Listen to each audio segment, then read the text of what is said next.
दादा रे दादा बड़ी डर लगता कि जन कैसे हम इतना घोर जंगल में चल नहीं हो रस्तो कि जानी कौन बतैले असन पूछबो कहीं तो कह हौए ध के चल जा हम ये ध ले पता ना को रास्ता रल यही से कह जाला कि हबड़ाई के काम शैतान के हो। हम सोची कि शॉर्टकट रास्ता चल जाइब तुरंत पहुँच जाइब आई शॉर्टकट के पाछा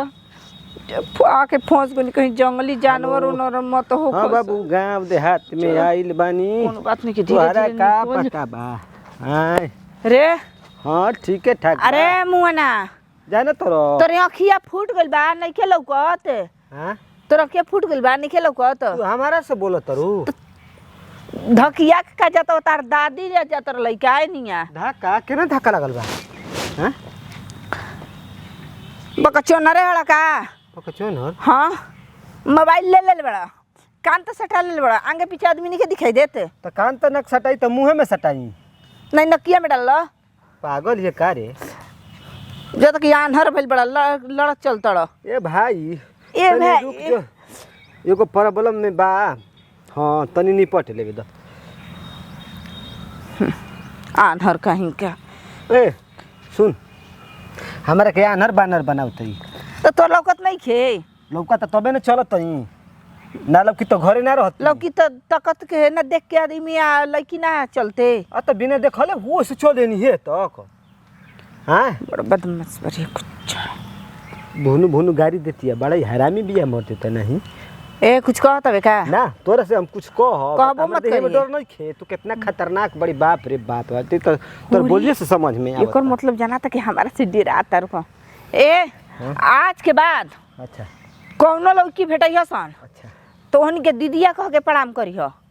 माई को केना प्रणाम कर मार भूतबा निकाल के न तो तुरंत दिमागवा फरे से इच्छा छुनर कहि का काहे के दीदी कहि रे काहे न कहबे हमर मुंह दुखाता के केहू के प्रणाम कर जाई भरस्ता त पगले न कहियो सरे तो पागल नहीं तो का बड़ा कपार पे एकदम जात व धकिया के चलत वो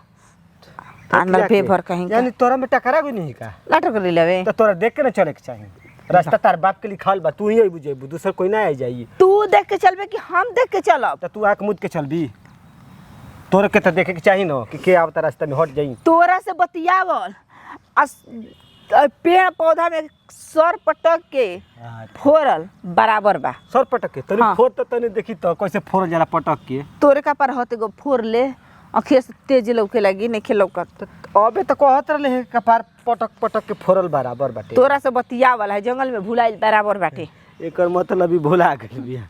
ठीक कहत रे यही से बकन आती है कौआ लेखा चारू ओर ताकती कि के हर जे आई मन तो कत मार दे तो करे खजली होता का गोड़वा में तोरा रे ना गुड़वा दुखा त चलत अच्छा रास्ता नहीं के केनियो मोल चारू ओर घून घाट जंगल बाटे जान तरी रे ओकरा में कुकुर बिलाल सियार बाप रे बाप अजब कहे तो तोरा बुझाई हमरा से लगले हेते तू आदमी एक भूत प्रेत तारा के भूत नजर आवते दिन में भूत चलल सकी रात में रे या सुना हमसे गलती हो गया था डांट देनी है ई बतावो इतना घनघोर बा अच्छा सोही में बाक्सिया रहल सन अरे एक दिन एगो खूब सुंदर गाय पहिलो से अस झोलिएन सर के हड्डी सारा छोड़ल सर हम तो एक तोड़ के खात रह सर अरे बाप रे आज तो गाय के छोड़बे ना किलो से तो तहारा के पहियो से तो छोड़ी ह सर एकर पुत्र धीरे धीरे भाग दे दो अरे बाप रे आवा है नहीं आवा का पागल बाड़ी तू हे जंगल में शेर रही तो आदमी यहाँ जइहन कि डरने घर में लुकई हन जा चौपट कहीं का अब जाके राहत हमरा शरीर में न तो करे जब धक धक धक करते रहला जानत रहला कि अब का फाट जाई। हाँ तो यही तरह सब कोई के डरने धक धक करे लगे करे जा शेर के नाम सुन के करना टंगर ही लेला यही से हम देखत ओइसे तो कितना कापे लागल हनी कबे ले मार बोस बनत रहियो जेना तक कि हमारे लेके ढीठ के हई धक रास्ता चल जी बढ़िया से ना काहे ठोकत है रे डरे डरे हमरा के हां तनिकी से हम हेतर जात रही तो गलती से लड़ गई नहीं हाँ। तो मार खाची भरे आन हर बान और कुकुर मर बना दिली है आ हमारे के हेतर ठोक तरी का कर्जा उर्जा खियोले बड़ू नहीं तो काहे ठोकली हिते बराबर ही हो गई। बराबर हो गई। हाँ अब बता दो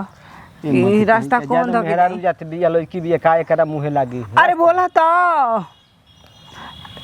तार जंगल बा गांव में तो बड़ी शेर बनता हमरा कर्जा उर्जा खियोले बड़ू का की तारक से बोली चल ना बोला हो तोरो मौका पड़ी तोरो घर के बेटी बहन भूलई हसन जान तरी कोई ना तो कोई भुलाई तो वो सही कोई तारा बहन के ये जंगल में माई ना- के डहर ना दिखाई। भूत हाँ। नहीं छोड़ूंगा बाप रे बाप ही कर लो पहले भाग के जाओ। जाऊंगा छछु नर कहीं का बा बकर बकर कबेले क के धर देले रहली हम जा कितना बढ़िया काम के बात होत रहो का कहीं फिर फोनवा लागी कि ना लागी अब छोड़ा हटाओ तो बाद में फोन आई तो बतियाई नु।